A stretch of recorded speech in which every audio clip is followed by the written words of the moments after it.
Have you ever sat across from a tarot reader, watching them shuffle the deck, and felt a strange mix of skepticism and hope? The way the cards are laid out, the stories they seem to tell. It feels like magic, doesn't it? But what if I told you the future of tarot might not be in a dimly lit room with a human reader, but inside the complex circuits of a computer? Today, we're diving deep into the world of tarot, exploring its ancient roots and confronting its digital future. We'll ask the big question: can an AI, a machine built on logic and data, truly connect with the mystical energy of the cards?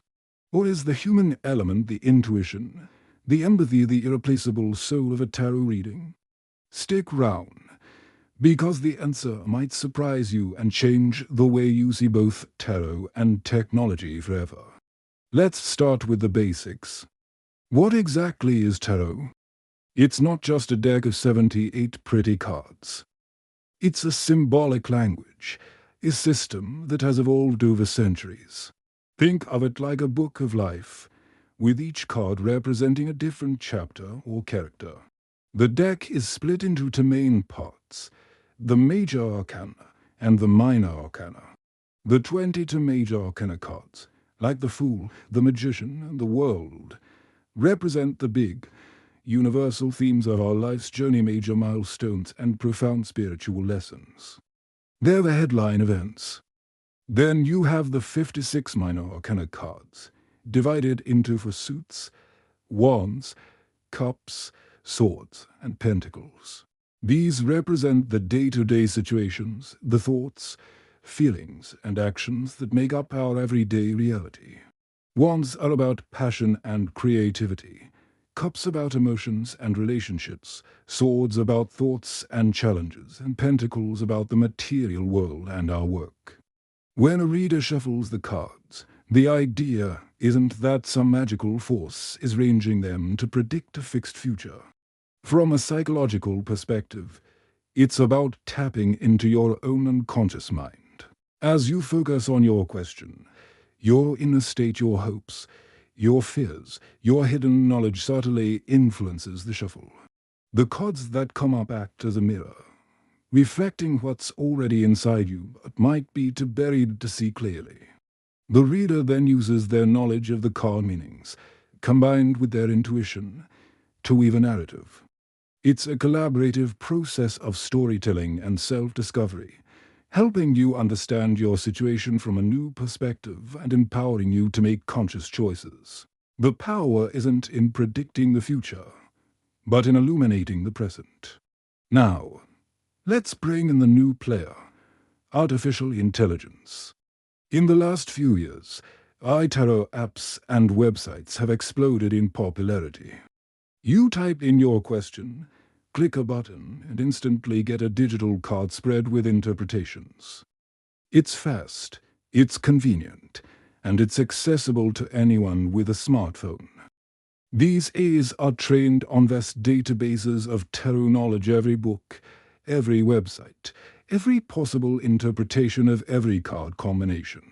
They can deliver a technically perfect reading based on established meanings.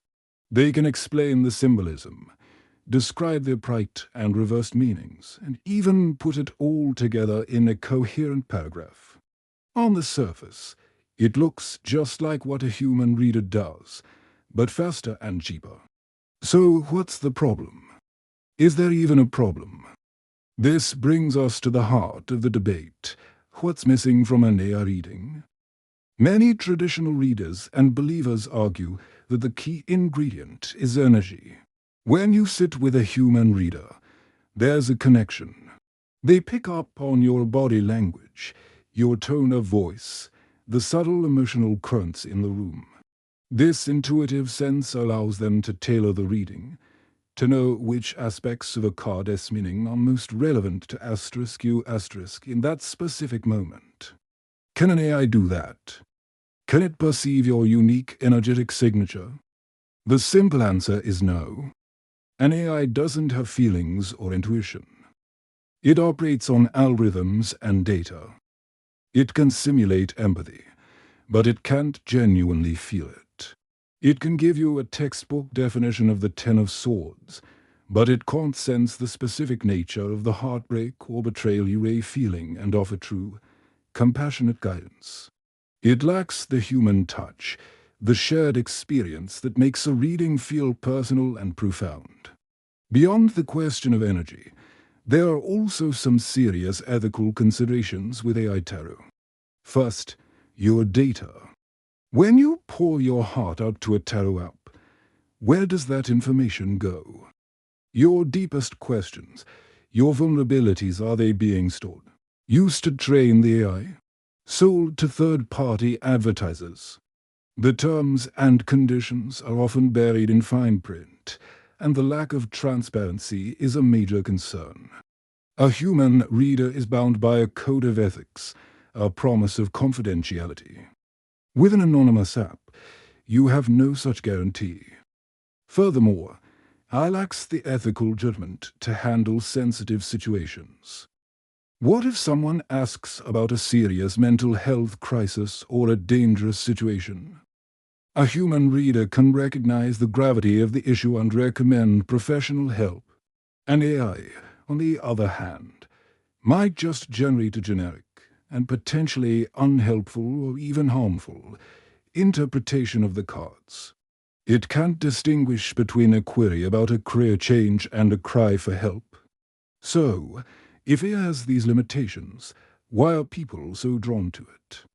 An interesting academic study looked into the psychology of why we believe predictions, whether they come from AI, astrology, or even personality tests. What they found was a powerful positivity bias.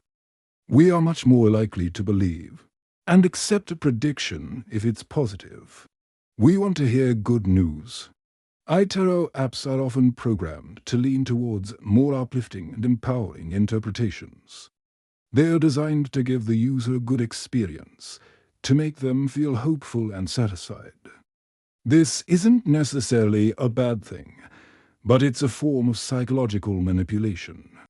The AI tells you what you want to hear, and because it sounds positive and validating, you're more likely to rate the app highly and come back for more. It becomes less about genuine self-reflection and more about getting a quick dose of feel-good affirmation. So, where does this leave us? Is AI the enemy of tarot? I don't think it has to be.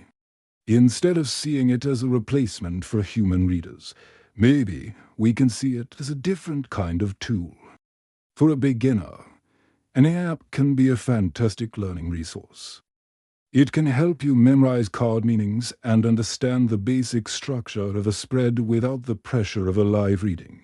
It can be a tool for a quick, daily reflection, like pulling a digital card of the day for a moment of morning contemplation.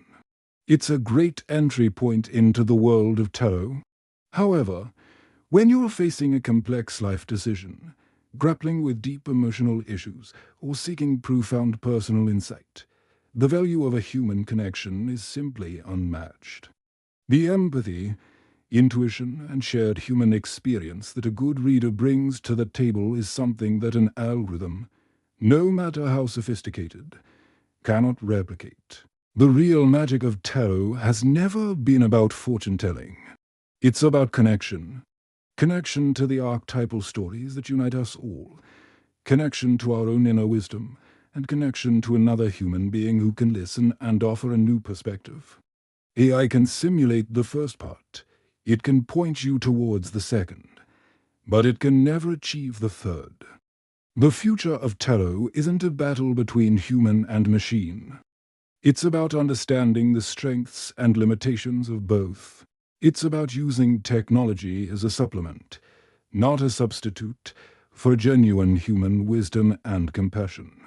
So, by all means, play with the apps, learn the cards, but when you truly need guidance, seek out a reader whose energy resonates with yours. Seek out that irreplaceable human touch. Thank you so much for joining me on this journey through the cards and the code. It's a fascinating topic, and I'd love to hear your thoughts. Have you used an AI tarot reader? What was your experience? Let me know in the comments below. And if you enjoyed this video and want to explore more topics like this, don't forget to like, subscribe, and hit that notification bell. See you next time.